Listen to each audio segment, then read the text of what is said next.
갈라디아서 6장 1절에서 5절.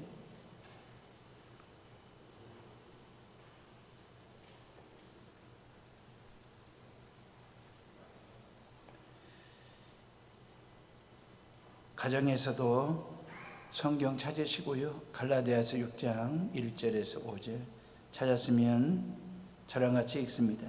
형제들아, 사람이 만일 무슨 범죄한 일이 드러나거든 신령한 너희는 온유한 심령으로 그러한 자를 바로잡고 너 자신을 살펴보아 너도 시험을 받을까 두려워하라. 너희가 짐을 서로 지라. 그리하여 그리스도의 법을 성취하라. 만일 누가 아무것도 되지 못하고 된 줄로 생각하면 스스로 속임이라. 각각 자기의 일을 살피라. 그리하면 자랑할 것이 자기에게는 있어도 남에게는 있지 아니하리니 각각 자기의 짐을 질 것이라. 아멘. 우리 앞뒤 좌우에 계신 분들과 서로 인사들 하겠습니다. 잘 오셨습니다. 환영합니다. 축복합니다. 우리 2층에도 사무실에도.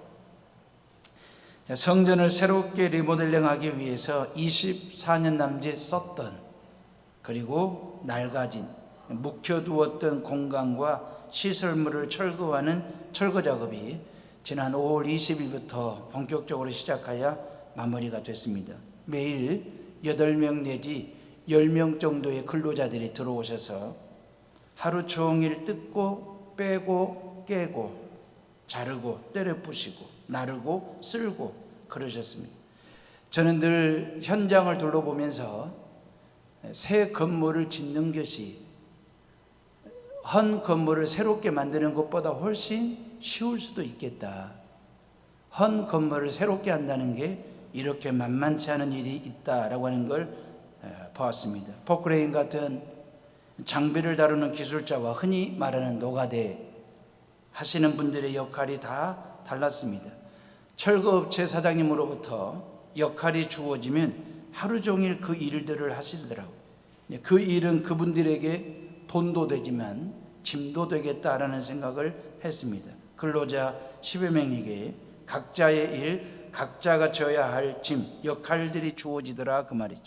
그분들이 지난 보름 남짓 열심히 일을 해주셔가지고 철거 작업이 잘 마무리가 된 거거든요. 아마 이제 내일부터는 성전을 새롭게 가꾸고 만들 전문 기술자들이 들어오셔서 축적된 기술과 경험을 가지고 공간을 새롭게 만들어 갈 것입니다.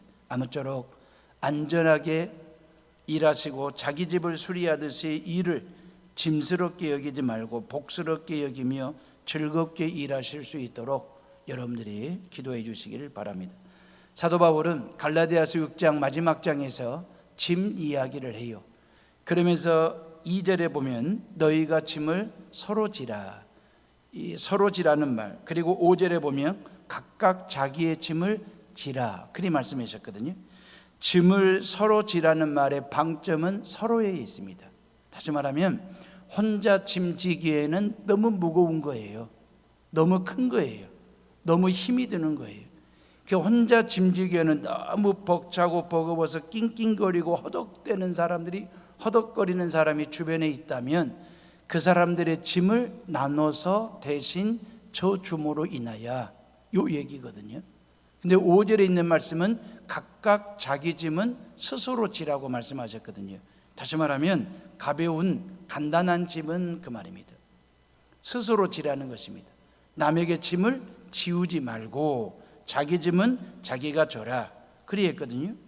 자, 그러면 5절에 각각 자기의 짐을 지라고 하는 방점은 자기에 있거든요. 이게 따로 떼어놓고 보면 2절과 5절을 따로 떼어놓고 보면 이해가 돼요. 맞아요.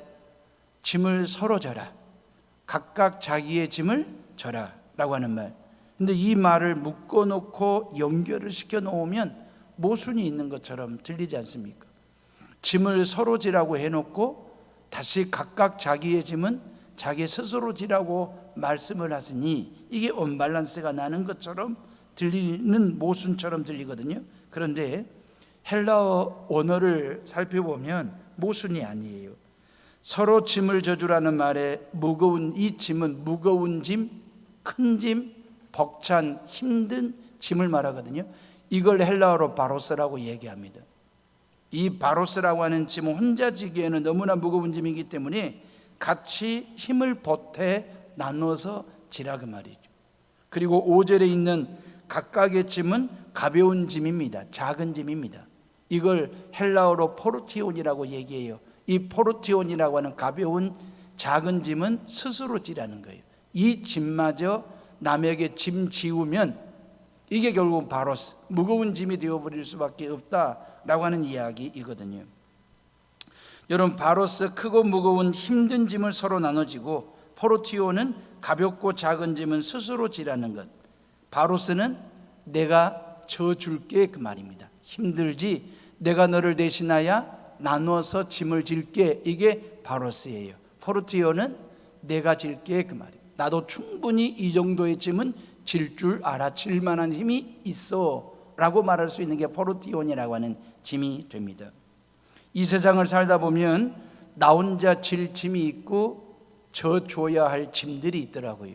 사랑하는 에오르메 식구들이, 저는 이 두 구절을 모둠으로 묶어놓고 깊이 묵상하면서 인간이란 어떤 존재일까?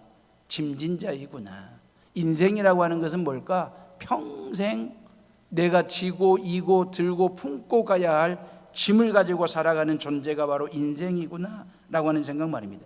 저와 여러분들은 큰 짐이 됐든 작은 짐이 됐든 가벼운 짐이 됐든 무거운 짐이 됐든 그 모든 짐을 이고 지고 들고 품고 안고 살아가야 할 인생, 그게 인간이고 인생이더라 라고 하는 것입니다. 물론 짐의 종류가 다르고 짐의 무게와 사이즈가 다 다를 뿐이지 짐을 지고 산다는 점에서는 모든 인간이 공통적이에요. 그렇다면 언제 그 무거운 짐 바로스와 가벼운 짐 포르티온을 내려놓을 수 있을까? 그 짐을 벗을 수 있을까? 그건 죽을 때 가능해요. 죽을 때는. 그래서 인간의 실존은 다른 게 아니구나. 평생 각자가 져야 할 짐들을 지고 사는 것이 바로 인간의 실존이구나. 그래서 일찍이 예수님께서 마태복음 11장 28절에 수고하고 무거운 짐진 자들아 다 내게로 오라고 말씀하셨거든요. 문법적으로 보면 수고하고 그랬습니다. 헬라어를 보면 호이코피온테스라고 하는 말을 썼거든요. 무거운 짐진 자란 말은 페포로티스 메노이라고 하는 말을 썼는데 이건 다 현재 분사형이에요. 헬라어를 볼 때 현재 분사형은 계속 진행 중에 있다 그 말이거든요. 수고로움이 끝났다는 얘기가 아니에요. 무거운 짐을 내려놓았다는 얘기가 아닙니다. 저와 여러분들은 죽을 때까지 그 말이에요. 계속해서 수고로움이, 계속해서 무거운 짐을 지고 살아가야 할 인생, 일생, 그게 바로 저와 여러분들의 실존이다 라고 하는 게 성경의 인간 이해이거든요. 옛날에는 자식들 고등학교 졸업 태우고 대학 가르쳐 놓으면 다 된 줄 알았어요. 그게 부모 노릇, 부모가 해야 될 일들이 그 정도면 마무리가 되는 줄 알았습니다. 그런데 지금은 아니에요. 취업도 시켜야지, 시집도 보내고 장가도 보내야지, 애들 손주들 낳았다 가면 올라가서 손주들도 키워줘야지, 애들이 아파트 사겠다고 뭉칫돈 달라고 하면 뭉칫돈도 손에 쥐어줘야지, 애들끼리 싸우면 올라가서 며느리 달래면서 아들놈 혼내는 흉내라도 내줘야지. 이게 한도 끝도 없어요. 부모가 부모로서 져야 할 그 짐 말입니다. 자식들을 위한 부모님들의 수고와 무거운 짐은 계속 ing 진행 중에 있습니다. 언제 끝나냐? 죽어야 끝나요. 자식 농사는 부모가 죽어야. 수고하고 무거운 짐이에요. 사업하시는 분들 이야기를 들어보면 피를 말린대요.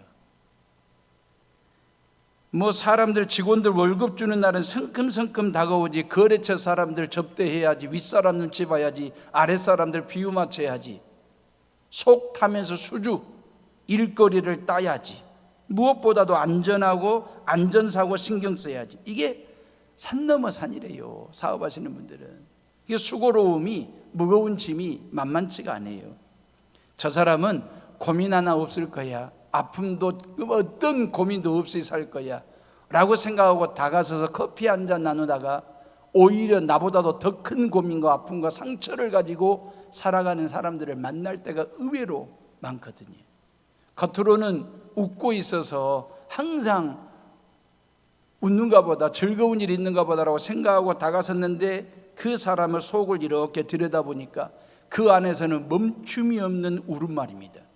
울보로 살아가는 사람들을 의외로 가슴이 넓은 줄 알고 다가섰더니 그 가슴 속에 가슴 치는 소리가 끊임없이 멈춤 없이 그렇게 가슴을 부둥켜 안고 살아가는 우리들의 모습 말입니다. 이게 인간의 실존이에요.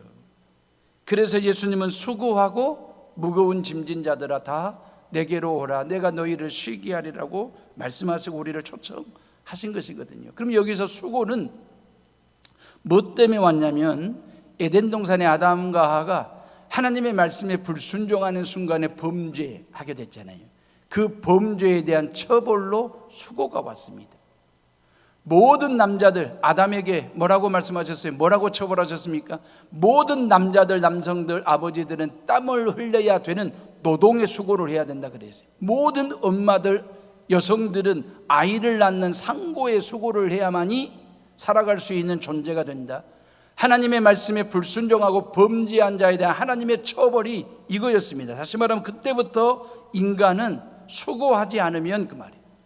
남자들은 땀 흘리는 것, 여자들은 피를 흘려야만이, 이 수고를 해야만이 남자들은 식구들 먹여 살리는 존재가 되고 아내들은, 여성들은 아이를 낳아서 키우는 존재가 되는 것 말입니다. 어찌 보면 이 말씀을 역으로 뒤집어서 우리가 생각을 해보고 묵상을 해보면, 만약에 아담과 하와가 하나님의 말씀에 순종했더라면 모든 남성들과 아빠들이 수고하지 않아도, 노동의 수고를 하지 않아도 먹고 사는데 지장 없는 세상이 주어졌을는지도 몰라요. 모든 여성들이 아이를 낳는 상고의 수고를 하지 않아도 아이를 낳을 수 있는, 그래서 모든 분만실마다 아이 낳는 산모들의 웃음소리가 터져나오는 그런 분만실이 될 수도 있었을 텐데 그리하지를 못했어요. 그래서 분만실마다 아이를 낳는 모든 산모들이 그 진통과 고통에 오매 죽겠네 하면서 울어요. 울음소리가 있어요.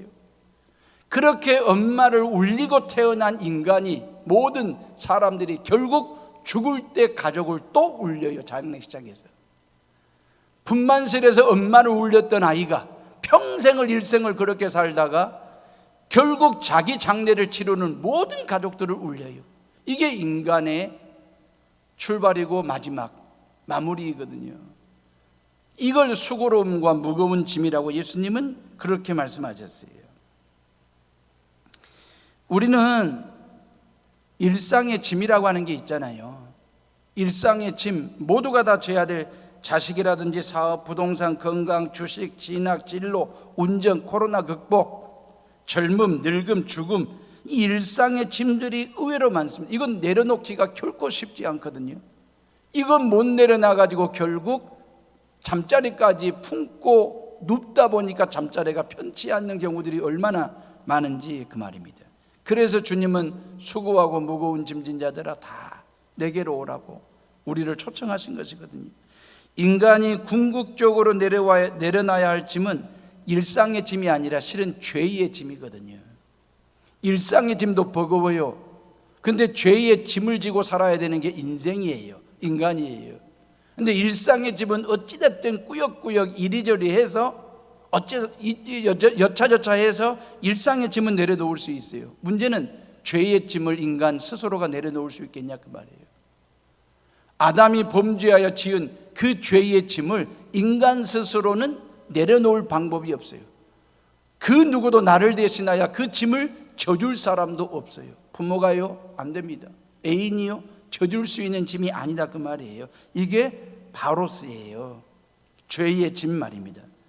누군가가 나를 대신하여 져주지 않으면 이 죄악된 삶으로부터 자유로움을 구원받을 수 없는 존재로 살아가는 것 말입니다.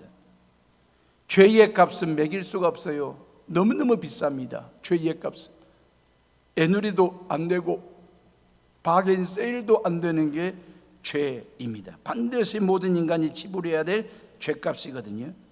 죄짐의 무게와 죄짐의 사이즈, 이것은 태양이나 지구보다 더 크고 더 무겁습니다. 바로스입니다. 인간 스스로 질 수 없는 죄짐이기 때문에 예수님은 무거운 짐이라고 말씀하신 거예요. 죄짐은 어느 누구나 예외 없이 다 지고 살아요. 무겁다고 내려놓을 수도 없고 누가 나를 대신하여 져줄 수도 없는 게 바로스 죄의 짐 말입니다. 이 무거운 죄짐을 나를 대신하여 져주실 수 있는 분이 바로 예수 그리스도이십니다. 왜냐하면 그분은 죄가 없으신 분이시기 때문에. 그래서 우리의 모든 죄값을 지불하시기 위하여 십자가를 졌어요. 저와 여러분들의 모든 죄를 지고 십자가 위에 못 박혀 피 흘려 죽으셨어요. 그리고 피값으로 우리의 죄값을 대신 지불하셨어요. 그래서 우리가 받은 은혜는 값싼 은혜가 아니라 값비싼 은혜예요. 우리가 받은 구원은요, 아주 값싼 싸구려가 아니라 예수님의 피값이 매겨진 값비싼, 그래서 우리 모두는 다 예수짜리가 된 거예요. 구원받은 백성이 되었으니. 그래서 예수님은 자신 있게 당당하게 저와 여러분들에게 수고하고 무거운 짐진 자들아 다 내게로 오라, 내가 너희를 쉬게 하리라고 우리를 초청하실 수 있는 것입니다. 다 내게로 오라. 여기서 이 다라고 하는 말이 얼마나 우리에게 힘이 되는지 그만, 얼마나 감사한지 그만. 다 오라고 했으니까 다 이 말만. 이 다라고 하는 말이 복음입니다. 이 다가 바로 능력이 됩니다. 이 다가 바로 은혜이고 사랑이고 보혈이 되는 것이거든요. 올 그 말이에요. 예외 없이 누구든지 그 말입니다. 로마서 10장 13절에 누구든지 주의 이름을 부르는 자는 구원을 얻으리로다 그랬어요. 누구든지 그랬어요. 주의 이름을 부르는 자는 구원을 얻으리로다. 로마서 7장 37절에 누구든지 목마르거든 내게로 와서 마시라, 나를 믿는 자는 성경의 이름과 같이 그 배에서 생수의 강이 나리라고 그래요. 누구든지 그랬습니다. 만약에 예수님께서 돈 많은 사람들만 당신 앞에 오라고 초청을 한다든지, 배우고 똑똑한 사람하고 영리한 사람들만 당신 앞에 나오라고 초청한다든지, 아니면 이쁘고 건강한 사람들만 와 그랬다면 이건 기독교가 아니에요. 이건 복음이 아니고 이건 예수가 아니에요. 근데 다 오라고 말씀하셨잖아요. 모두가 다 예외 없이 다 오라고 말씀하시고 주님의 십자가 앞에 나아가 보혈로 적시는 은혜를 경험하라고 말씀하셨으니까, 돈이 있든 없든 똑똑하든 미련하든 배웠든 못 배웠든 이쁘든 못생겼든 건강하든 병들었건 상관없이 따지지 말고 망설이지 말고 다 오라고 말씀하셨습니다. 그래서 저 같은 사람이 목사가 됐고 여러분들 앞에 설교하는 사람이 됐습니다. 다 모든 사람에게. 그리고 여러분들이 이 시간 주님 품에 안겨 쉼을 얻으면서 하나님을 예배할 수 있는 존재가 되었거든요. 우리가 사무치는 주님의 은혜 속에 스며드는 영적 카타르시스를 경험할 수 있는 이유가 뭐냐면 다 오라고 말씀하셨기 때문에. 이 얼마나 감사한지.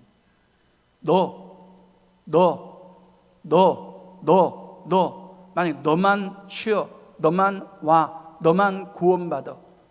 만약에 예수님께서 요 안에 계신 분들 중에 몇 사람을 추려내거나 몇 사람을 골라내셔서 초청하시고 쉬라고 하실 것 같으면 요 안에 계신 분들 중에 얼마나 예수님에게 선택을 받을 수 있을까요? 그러면 이건 예수가 아니지요. 이건 복음이 아닙니다. 이건 구원이 될 수 없습니다. 만약에 예수님께서 나라고 고르고 계신다면 여기 계신 저와 여러분들은 아마 예수님께 때를 쓸 거리요. 나도 쉬고 싶다고, 나도 구원받고 싶다고, 나도 선택을 받고 싶다고 그냥 예수님께 때를 쓰면서 나도 좀 쉬게 해달라고, 나도 좀 구원받게 해달라고 막 들이대고 떼쓰고 그러지 않겠습니까? 그런데 예수님은 나도 아니고 너도 아니고 다 그랬습니다. 이 얼마나 감사한지 그 말이에요. 가 그 말이에요. 예수 앞으로 가 그 말이에요. 말씀 앞으로 가 그 말이에요. 십자가 앞으로 고 가 그 말이에요. 너도 가고 다 가. 이게 복음의 가나다이에요. 얼마나 감사하니. 너는 가고 너는 안 돼. 그랬으면 얼마나 고통스러운 얘기이겠습니까? 모든 사람들을 향하여 올 누구든지 그 말이에요.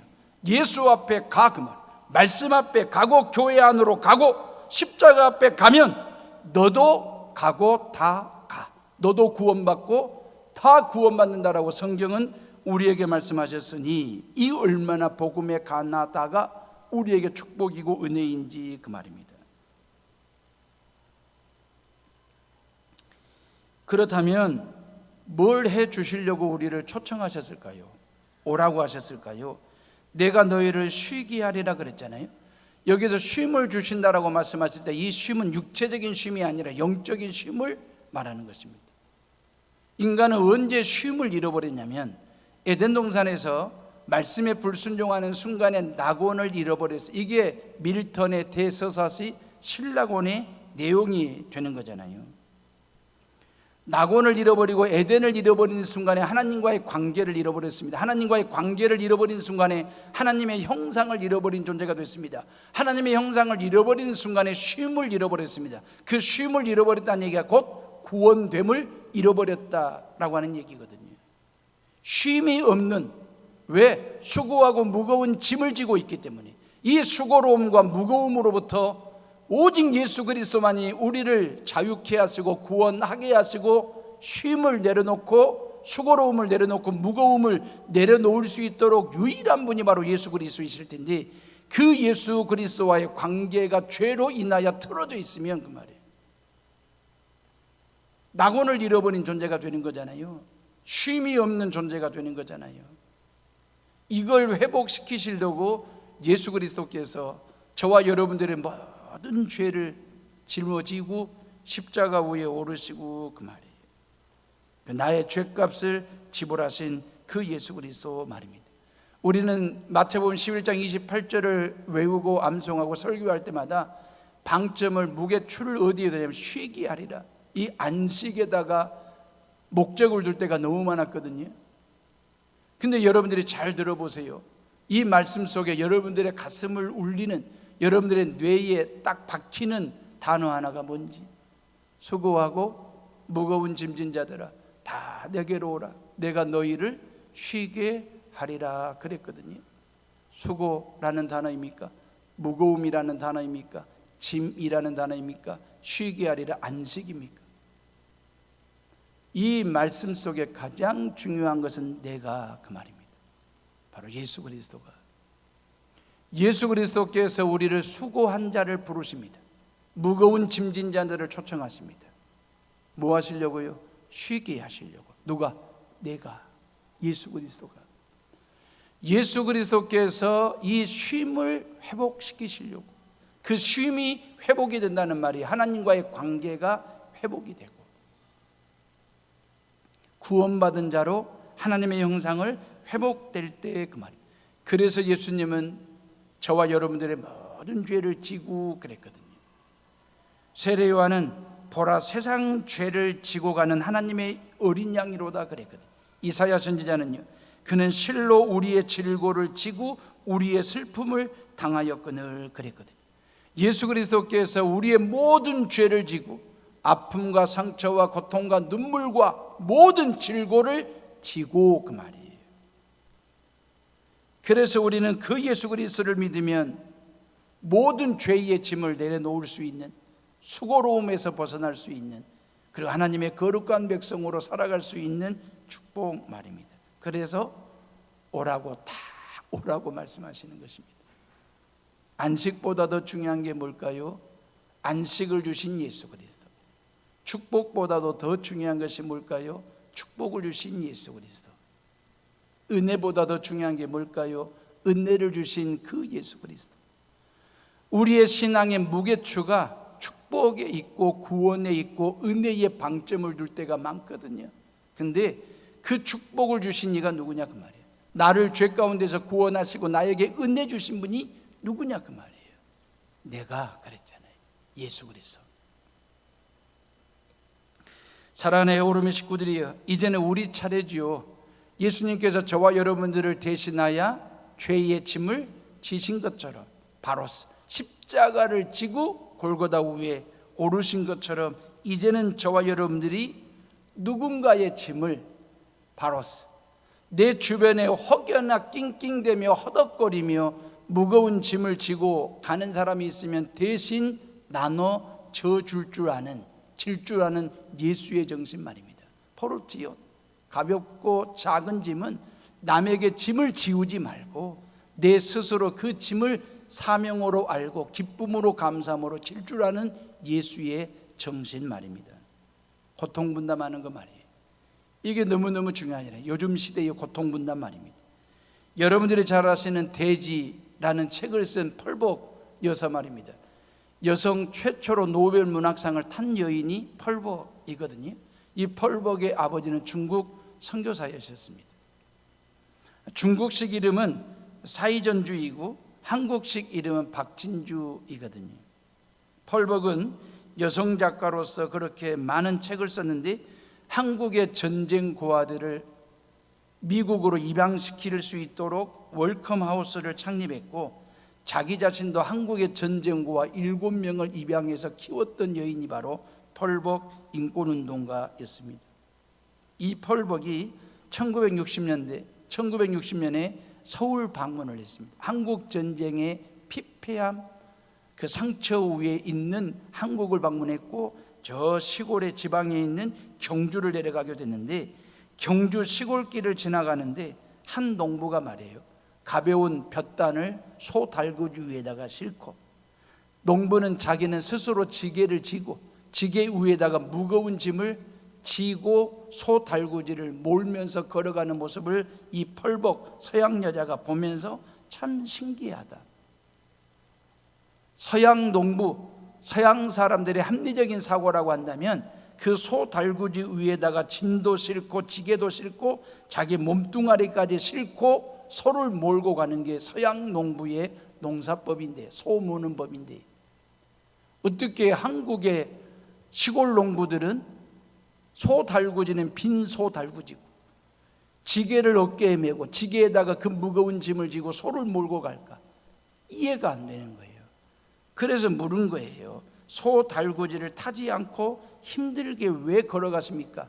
농부에게 물었더니 그 농부가 하는 말이, 에이, 어떻게 그럴 수 있습니까? 나도 하루 종일 일했지만 이 소도 하루 종일 일을 했기 때문에 힘든 건 피차 서로 같을 텐데 이 무거운 짐을 서로 나눠줘야지. 펄복은 그때 감탄을 했지.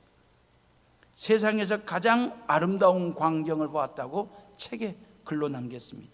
펄복은 초겨울이 되도록 감나무에 대롱대롱 매달려 있는 감을 보면서 너무너무 신기한 거예요. 궁금한 거예요.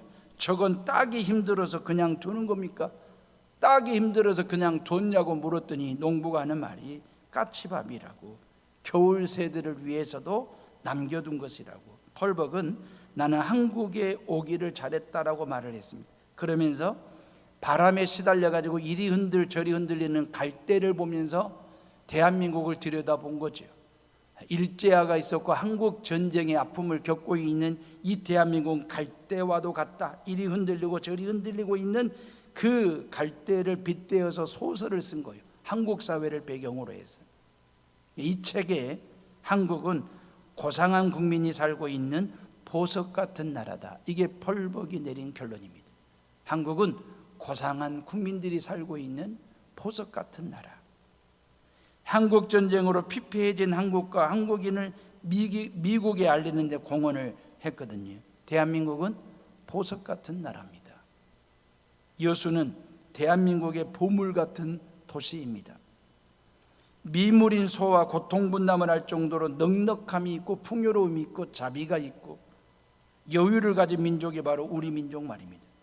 짐을 지우려는 심보가 아니라 짐을 대신 져주려는 마음씨를 가진 민족, 그게 우리 민족입니다. 이게 예수의 정신이고 성경의 가르침이거든요.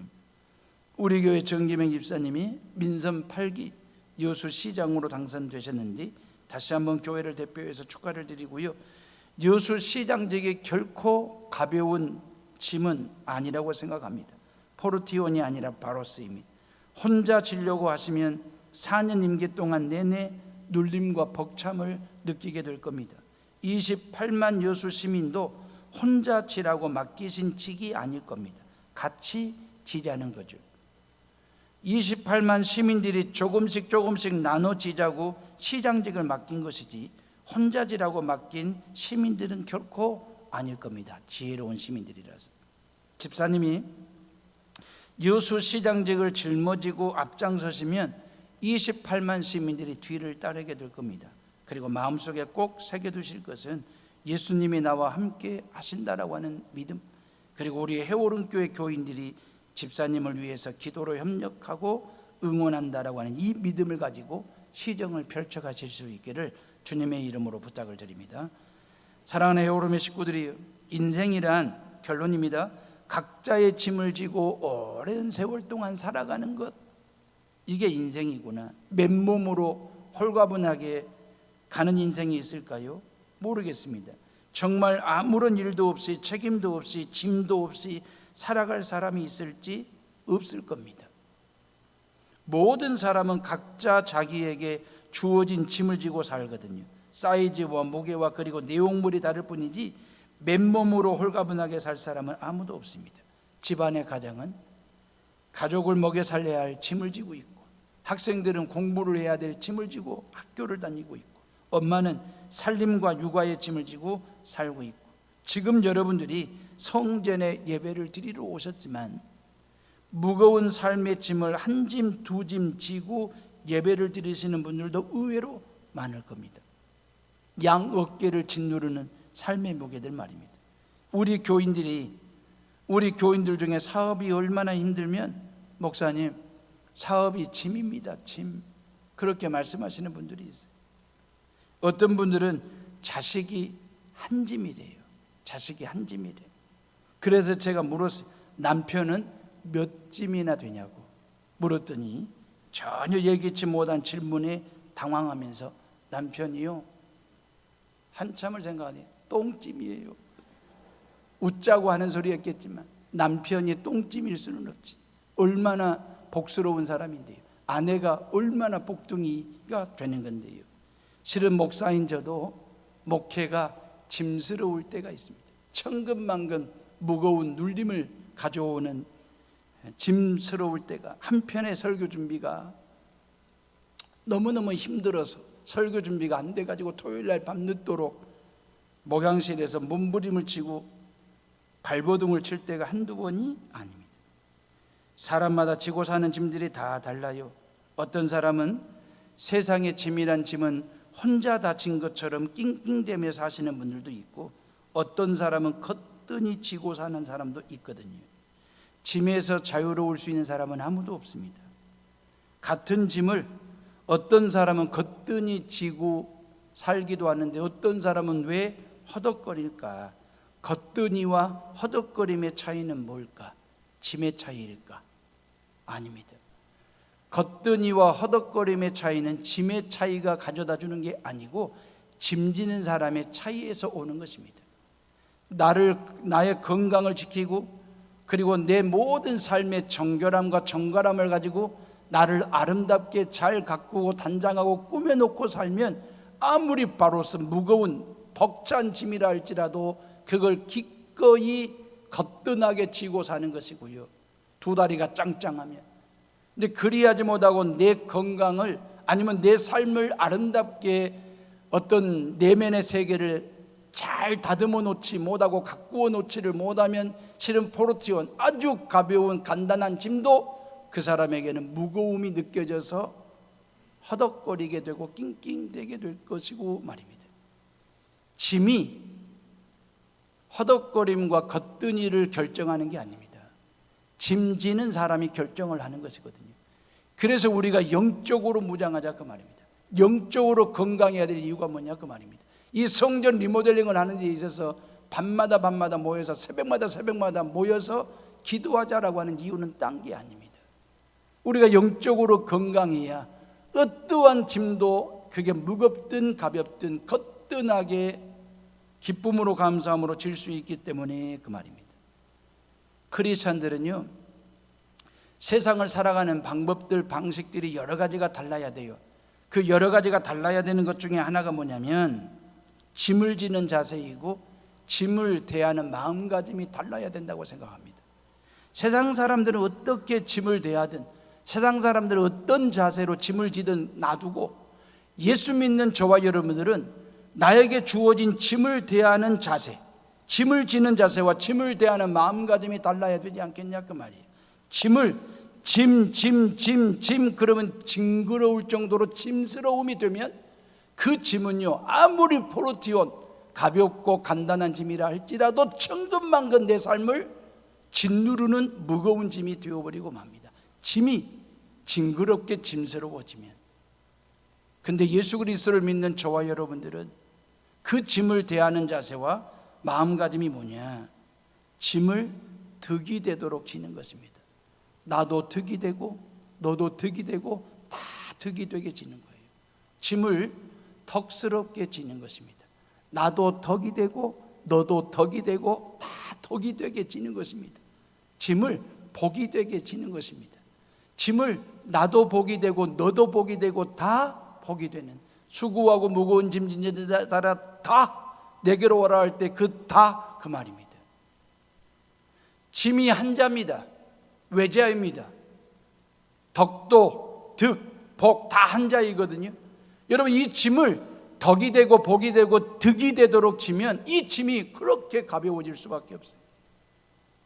한자 외자가 한자, 복이 되고 득이 되고 덕이 되게 지면, 근데 이 짐을 원망스럽게 불평하면 불만을 쏟아내면서 지면 투자가 되는 거잖아요. 원망, 불평, 불만 투자가 되면 이 짐은 나에게 무거운 짐이 되는 것입니다. 예수 그리스도를 봐보세요. 저와 여러분들의 모든 죄의 짐을 짊어지고 어떻게 그 십자가 짐을 졌는지 예수님은요 덕이 되게 지었습니다. 예수님의 십자가 짐은 우리에게 덕이 됐습니다. 죄 사함의 덕이 주어졌잖아요. 예수님의 십자가의 짐은 덕이 되게 졌습니다. 저와 여러분들이 뭘 하고, 나 같은 것이 뭘 하고 하나님의 자녀가 되고 목사가 됐으니 덕이 됐잖아요. 복이 되게 졌습니다. 예수님은 십자가를 모든 죄로부터 사함받고 하나님의 자녀가 되고 우리에게 구원이 주어지는 천국 가는 인생으로 만들어줬으니 예수님이 진 짐은 우리에게 복이 되는 것이거든요. 6월 한 달 동안 저와 여러분들에게 주어진 짐 어떻게 지시렵니까? 교회에서나 가정에서나 직장에서나 사업장에서 그 짐을 짐스럽게 지지 마시고 그 짐을 복이 되게, 덕이 되게, 덕이 되게 지셔서 이 땅에 예수처럼 살아가는 저와 여러분들이 다 되시기를 주님의 이름으로 축원합니다. 이 시간 조용히 묵상하며 기도하겠습니다.